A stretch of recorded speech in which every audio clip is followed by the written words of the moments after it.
When there's blood upon the sawdust in the last chance saloon. Dodo's quite good, isn't she? Well, hello and welcome back to the Shallow Proclamation. My name is Paul, and as always, I'm joined by Thomas.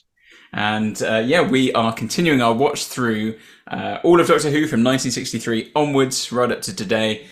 We are nearing the end now of season 3 of Classic Who. We've only got, I think, this story and then 2 more stories after this.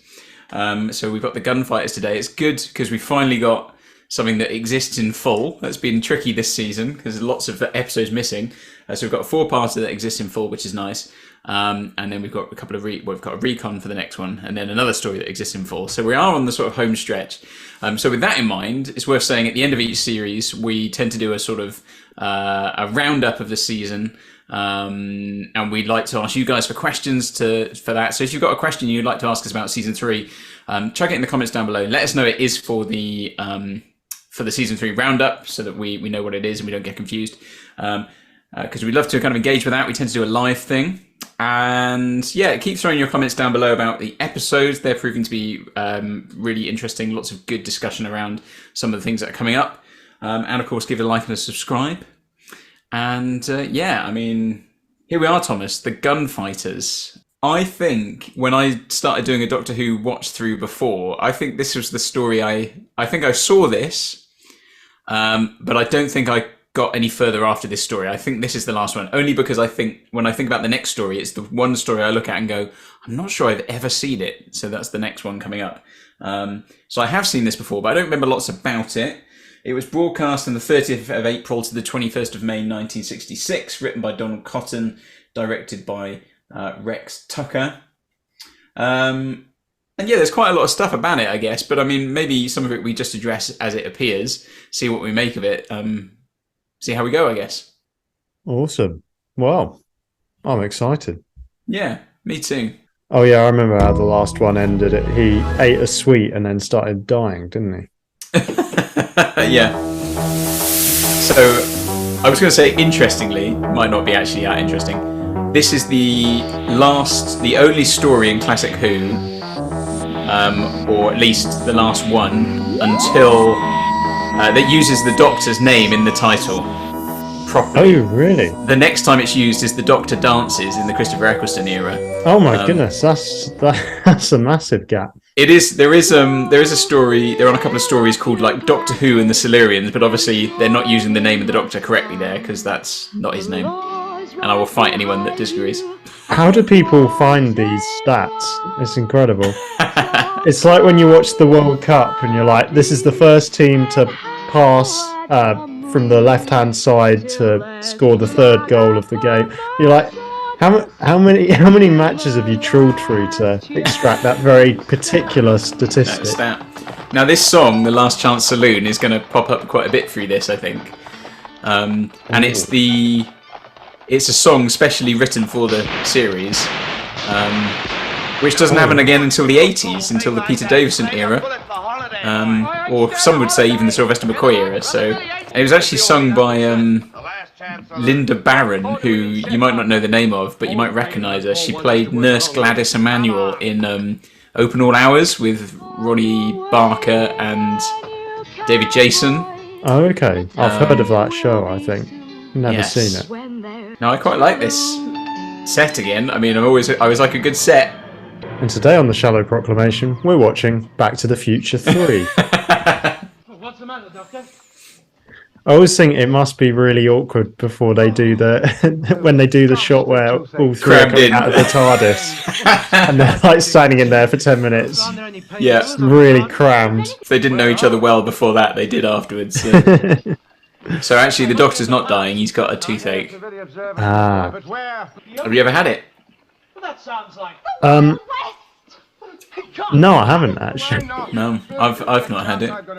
I've not had any fillings either. I'm still going strong. Oh, well done.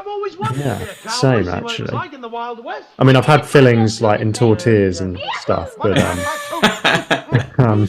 it's interesting seeing how they attempt to do the American accent. Yeah. It's not to say that people can't do a very convincing American accent, but the ones we've heard on Doctor Who so far have not been great. So the barman here, he is the voice of Brains on Thunderbirds. Wow. And the guy they're calling Seth, he's the voice of Scott Tracy on Thunderbirds, apparently. No way. So we've got a little Thunderbirds connection again. More Thunderbirds overlap. People were saying on our Thunderbirds video, like, why is this relevant? Oh, it's relevant. What about me? Don't you like it? If you've not seen our reaction to the 2002 or 1, 3... I think it was 2004. Something like that, yeah, the Thunderbirds movie. Do go and check it out. I mean, even if you're not a big Thunderbirds person, it's very entertaining. So. Yeah, you can't understand Doctor Who without watching the 2004 Thunderbirds live action movie. Oh, what do you think of Stephen's outfit? I love it. He's doing the same voice he did in The Chase, isn't he? Like when he played the guy at the top of the Empire State Building. Oh, yeah. Pretty much. Oh, yeah, of course, because he played that guy as well, didn't he? Yeah. Who is it, sorry? Wyatt Earp. Now maybe you'll all come Ah. to the sheriff's office. Who's he? Just a sort of famous person from the sort of Cowboys era. My history knowledge is patchy. I like Stetsons now. Stetsons are cool. Stetsons are cool. Matte painting. Love a matte painting. They cut just before she walks into it.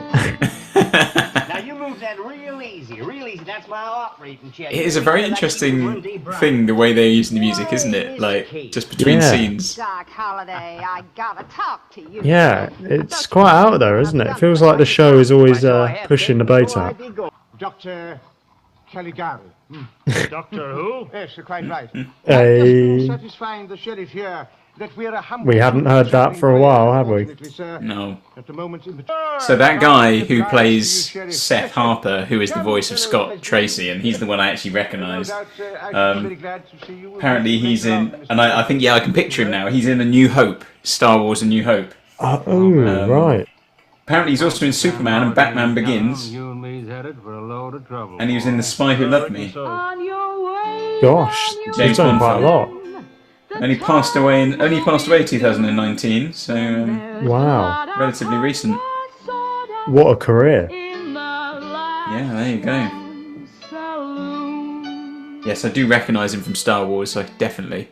Please, Doctor, you'll feel so much better after. Oh, I only wish I shared your confidence. I'm not sure he will. No, I was going to say. I'll meet you both back in the hotel lounge. Dentistry from the... was this 1800s or... Yes. Lounge, where does he so. think we are? When there's blood upon the sawdust in the Last last chance saloon. And you can buy the Shallow Proclamations version of The Last Chance Saloon on iTunes now. When there's blood upon the sawdust in the Last chance saloon. Dodo's quite good, isn't she?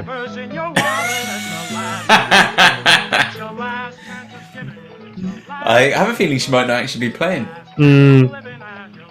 So apparently she was supposed to sing the song originally, Jackie Lane, but they discovered that she was such a bad singer that they managed to convince Peter Purves to do it instead, and he did it reluctantly, so... Oh no.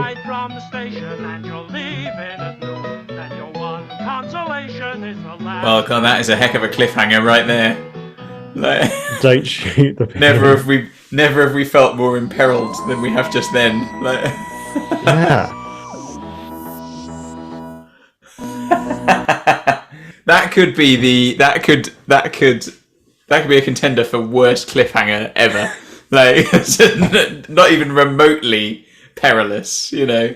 I have said in the past, wouldn't it be nice to have a Doctor Who episode where they just go somewhere, come out of the TARDIS, and just have a really nice time? Have a nice time. Chill out. Yeah, I mean... and now I'm kind of thinking, actually, maybe that wouldn't be such a bad...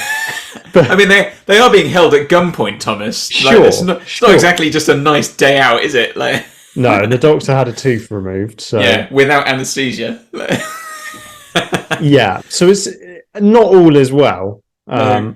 But it is called Holiday for the Doctor, Yeah, and there it's you go. it's a light episode, isn't it? Yes, there's a frothy element to it that I mean, I'm quite enjoying it. I mean, I like the setting of it. I mean, that works for me. I'm not a big Western person. I mean, I'm not into that kind of thing generally, but I mean, just the BBC are always good at these historical things, and they've dressed. The sets look great. You feel quite immersed in it. The what? Sorry. The sets. Yeah. Interestingly, though, this story is one of the worst received in the history of the series. Is it? So poor ratings and low audience appreciation figures. And apparently I think it's producer Innes, I don't know how you say that name. It strengthened the argument that apparently he felt they should drop the historical stories entirely. And there are actually only 2 more historical stories after this, like pure historicals without aliens and things like that. So interesting. Yeah, but I mean, I quite enjoyed it, and the strange kind of choice to use music between the scenes is sort of like to kind of join the scenes together as a little segue.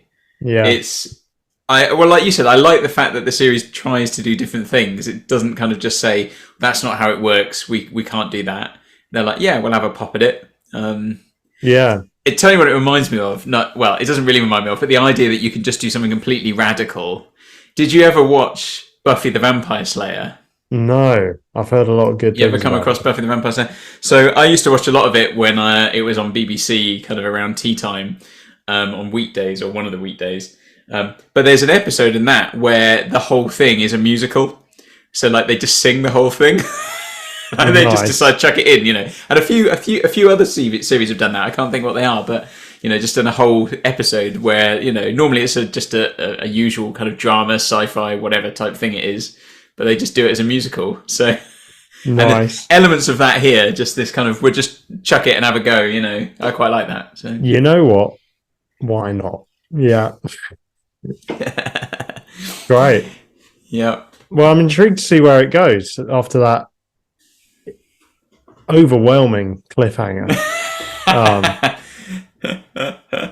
Yeah, how will they get out of this one? Don't shoot the pianist. Yeah. Wow. I don't think I have anything else to say about that. Okay then, fine. Well, we'll just crack on. Let us know what you think down below, and we'll see you soon for episode 2. Take care. Bye-bye. Goodbye.